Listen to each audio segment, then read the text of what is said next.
Good morning students. अज accountancy दे विच असी नवा चैप्टर स्टार्ट करना आ सोशल अकाउंटिंग दा चैप्टर नंबर 8 आ।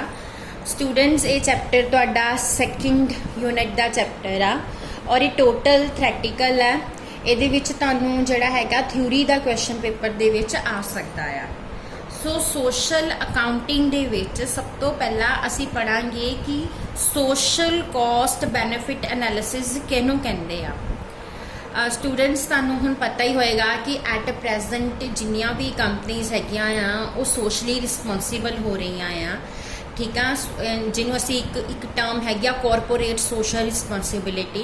कॉरपोरेट सोशल रिस्पोंसिबिलिटी दे विच तां लॉ वल्लों भी एक पर्टिकुलर प्रोविजन आ कि अगर किसी कंपनी दी जिहड़ी कैपिटल आ या नैटवर्थ आ या नैट प्रॉफिट आ एक पर्टिकुलर अमाउंट तो ज़्यादा आ तां उहनूं एटलीस्ट 2% अपने प्रॉफिट्स का जिहड़ा आ वो सोशल कॉजेज़ लई कंट्रीब्यूट करना पएगा।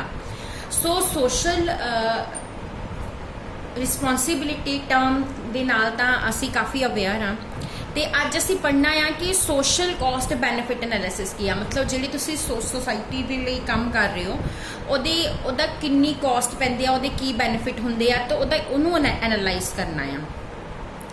प्रॉफिट मैक्सीमाइजेशन ही बिजनेस का सिर्फ तो सिर्फ ऑब्जेक्टिव नहीं हैगा, बल्कि ये फील किया जाता है कि ऑनर्स तो इलावा बिजनेस नूं जिहड़ा अपने इंप्लॉइज अपने कस्टमर सप्लायर्स गवर्नमेंट ते पब्लिक दे लई भी जिहड़ा हैगा आ ध्यान देना चाहिए आ। सो बिजनेस नूं जिहड़ा हैगा आ ओवरऑल सोसाइटी दे लई काम करना चाहिए आ।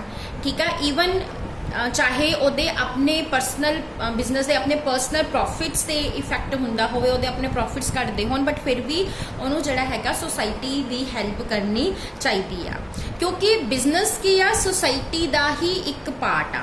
ठीक है, बिजनेस एक सब सिस्टम आ सोसाइटी का। सो बिजनेस जिहड़ा एक सब सिस्टम आ इनू अपने होल सिस्टम के लिए भी काम करना चाहिए आ।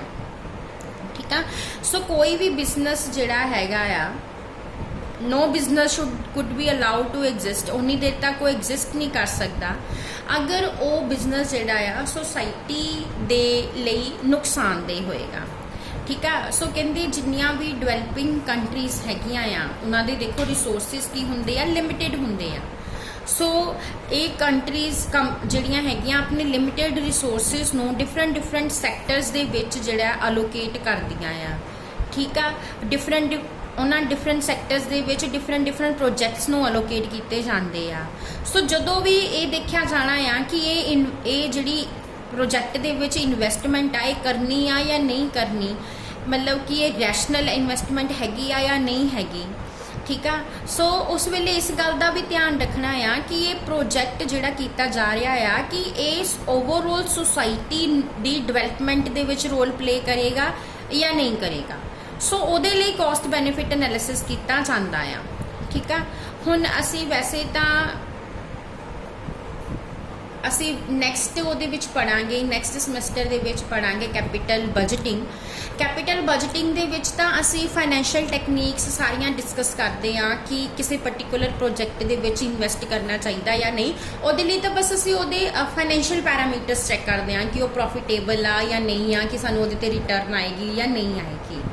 ठीक है, बट हुण इस चैप्टर दे विच जिहड़ा हैगा असीं उहदा सोशली एनालाइसिस भी जिहड़ा हैगा करना आ। ठीक है, सो प्रोजैक्ट्स की जिहड़ी कमर्शियल इवैल्यूएशन हुंदी आ उहदे विच तां असीं उस प्रोजैक्ट की पर्टिकुलर कॉस्ट और बैनीफिट्स नूं कंसीडर करते हैं, बट जिहड़ी एक्सटर्नल चीज़ां ने ठीक है जिहड़ा सोसाइटी दे उहदा इफैक्ट हो रहा आ असीं उन्हां चीज़ां नूं कंसीडर नहीं करते। ठीक है, सो प्रोजैक्ट्स नूं इवैल्यूएट करन दे टाइम ते इस गल का भी ध्यान रखना चाहिए है कि सोसाइटी उस प्रोजैक्ट लिए की कॉस्ट पे करेगी तो इन रिटर्न सोसाइटी को उस प्रोजैक्ट तो कितना बैनीफिट मिलेगा, यानी अल्टीमेटली कि सोसाइटी का वैलफेयर हो रहा है उस प्रोजैक्ट नाल या नहीं हो रहा। ठीक है, हुण कुछ सरकमस्टांसिस की हुंदा है कि प्राइस जिहड़ा असीं पे करते हैं किसी गुड्स लई या सर्विसिज लई वो साडी अपॉर्चुनिटी कॉस्ट जिहड़ी कि पूरी सोसाइटी पे कर रही आ उन्हां गुड्स ते सर्विसिज लई उहदे नालों डिफरेंट हुंदा आ। हुण देखो जे साडे पर्टिकुलर एरिया दे विच कोई फैक्टरी लग जांदी आ आके, ठीक है, उहदे नाल की होएगा ਨੈਚੁਰਲੀ ਜਦੋਂ ਫੈਕਟਰੀ ਲੱਗੇਗੀ ਉਹ ਜਿਹੜਾ ਹੈਗਾ ਉਹ 에ਅਰ ਨੂੰ ਵੀ ਪੋਲਿਊਟ ਕਰੇਗੀ, ਲੈਂਡ ਨੂੰ ਵੀ ਪੋਲਿਊਟ ਕਰੇਗੀ, ਵਾਟਰ ਨੂੰ ਵੀ ਪੋਲਿਊਟ ਕਰੇਗੀ। ਇਹਦੇ ਨਾਲ ਕੀ ਹੋਏਗਾ, ਉਸ ਏਰੀਆ ਦੇ ਵਿੱਚ ਰਹਿਣ ਵਾਲੇ ਜਿਹੜੇ ਲੋਕ ਹੋਣਗੇ ਉਹਨਾਂ ਨੂੰ ਕਈ ਤਰ੍ਹਾਂ ਦੀਆਂ ਬਿਮਾਰੀਆਂ ਲੱਗਣਗੀਆਂ ਔਰ ਉਹਨਾਂ ਦੇ ਮੈਡੀਕਲ ਐਕਸਪੈਂਸਿਸ ਜਿਹੜੇ ਨੇ ਉਹ ਵੱਧ ਜਾਣਗੇ। ਫੈਕਟਰੀ ਲੱਗਣ ਤੋਂ ਪਹਿਲਾਂ ਉਹਨਾਂ ਦੇ ਮੈਡੀਕਲ ਐਕਸਪੈਂਸਿਸ ਘੱਟ ਸੀ ਔਰ ਫੈਕਟਰੀ ਲੱਗਣ ਤੋਂ ਬਾਅਦ ਵੱਧ ਗਏ। ਇਹਦਾ ਮਤਲਬ ਫੈਕਟਰੀ ਜੋ ਵੀ ਪ੍ਰੋਡਿਊਸ ਕਰ ਰਹੀ ਆ, ਗੁੱਡਸ ਜਾਂ ਸਰਵਿਸਿਜ਼ ਦੇ ਰਹੀ ਆ, ਉਹਦੇ ਲਈ ਜਿਹੜੇ ਉਹ ਆਲੇ ਦੁਆਲੇ ਰਹਿਣ ਵਾਲੇ ਸਿਟੀਜ਼ਨ ਆ ਉਹ ਵੀ ਪੇ ਕਰ ਰਹੇ ਆ। ਠੀਕ ਆ, ਇੱਕ ਤਾਂ ਹੈਲਥ ਵਾਈਜ਼ ਵੀ ਪੇ ਕਰ ਰਹੇ ਆ ਔਰ ਫਾਈਨੈਂਸ਼ੀਅਲੀ ਵੀ ਪੇ ਕਰ ਰਹੇ ਆ ਕਿਉਂਕਿ ਉਹਨਾਂ ਦੇ ਮੈਡੀਕਲ ਐਕਸਪੈਂਸਿਸ ਜਿਹੜੇ ਆ ਵੱਧ ਗਏ ਆ। ਠੀਕ ਆ, ਸੋ ਇਸ ਲਈ ਇਸ ਚੀਜ਼ ਨੂੰ ਧਿਆਨ ਰੱਖਣਾ ਜ਼ਰੂਰੀ ਆ ਕਿ ਉਹ ਸੁਸਾਇਟੀ, ਉਹ ਪ੍ਰੋਜੈਕਟ ਜਿਹੜਾ ਹੈਗਾ ਕਿ ਉਹ ਸੁਸਾਇਟੀ ਲਈ ਬੈਨੀਫੀਸ਼ੀਅਲ ਹੈਗਾ ਆ ਜਾਂ ਨਹੀਂ ਹੈਗਾ। ਸੁਸਾਇਟੀ ਦਾ ਕਾਸਟ ਬੈਨੀਫਿਟ ਐਨਾਲਿਸਿਸ ਕਰਨਾ ਜ਼ਰੂਰੀ ਆ। ਉਸ ਪ੍ਰੋਜੈਕਟ ਦਾ ਸੁਸਾਇਟੀ ਲਈ ਕਾਸਟ ਬੈਨੀਫਿਟ ਐਨਾਲਿਸਿਸ ਕਰਨਾ ਜ਼ਰੂਰੀ ਆ। ਠੀਕ ਆ, ਸੋ ਸੋਸ਼ਲ ਕਾਸਟ ਬੈਨੀਫਿਟ ਐਨਾਲਿਸਿਸ ਜਿਹੜਾ ਹੈਗਾ ਉਹਦੇ ਵਿੱਚ ਕਰਨਾ ਕੀ ਆ, ਆਪਾਂ ਜੋ ਵੀ ਪ੍ਰਪੋਜ਼ਲ ਹੈਗਾ ਆ ਉਹਨੂੰ ਇਵੈਲੂਏਟ ਕਰਨਾ ਆ ਕਿਸ ਟਰਮ ਦੇ ਵਿੱਚ ਕਿ ਉਹਦਾ ਇਕਨੋਮੀ ਤੇ ਨੈਟ ਇੰਪੈਕਟ ਕੀ ਪਏਗਾ।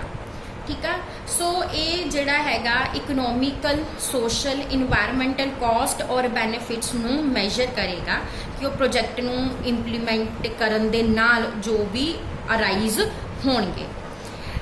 ਜਿਹੜਾ ਇਹ ਸਾਡਾ ਕਨਸੈਪਟ ਆ ਸੋਸ਼ਲ ਕਾਸਟ ਬੈਨੀਫਿਟ ਐਨਾਲਿਸਿਸ, ਇਹਦੀ ਇੰਪੋਰਟੈਂਸ ਜਿਹੜੀ ਹੈਗੀ ਆ ਇਹ ਫੋਲੋ ਕੀਤੀ ਗਈ ਆ। ਇੱਕ ਸਟੱਡੀ ਕੀਤੀ ਗਈ ਸੀਗੀ ਟਰਾਂਸਪੋਰਟੇਸ਼ਨ ਪ੍ਰੋਜੈਕਟ ਦੀ ਯੂਕੇ ਦੇ ਵਿੱਚ, ਜਿਹਨੂੰ ਵਿਕਟੋਰੀਆ ਲਾਈਨ ਪ੍ਰੋਜੈਕਟ ਕਿਹਾ ਜਾਂਦਾ ਆ।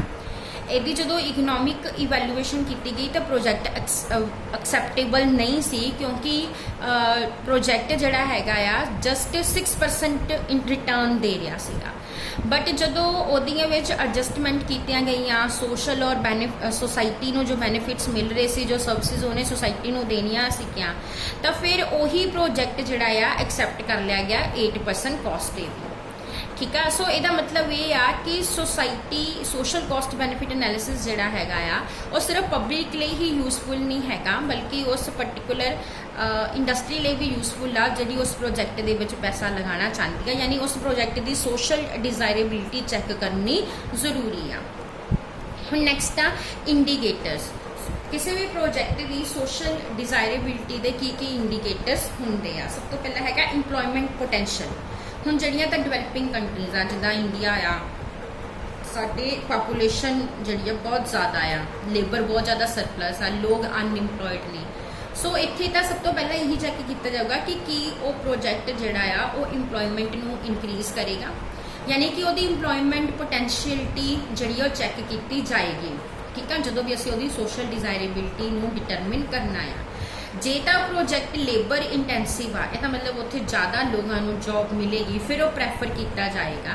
ਬਟ ਜੇ ਉਹ ਪ੍ਰੋਜੈਕਟ ਜਿਹੜਾ ਆ ਲੇਬਰ ਇੰਟੈਂਸਿਵ ਨਹੀਂ ਆ, ਉਹ ਜ਼ਿਆਦਾ ਇੰਪਲੋਇਮੈਂਟ ਨਹੀਂ ਜਨਰੇਟ ਕਰੇਗਾ, ਤਾਂ ਫਿਰ ਉਹਨੂੰ ਪ੍ਰੈਫਰ ਨਹੀਂ ਕੀਤਾ ਜਾਏਗਾ। ਸੈਕਿੰਡ ਆ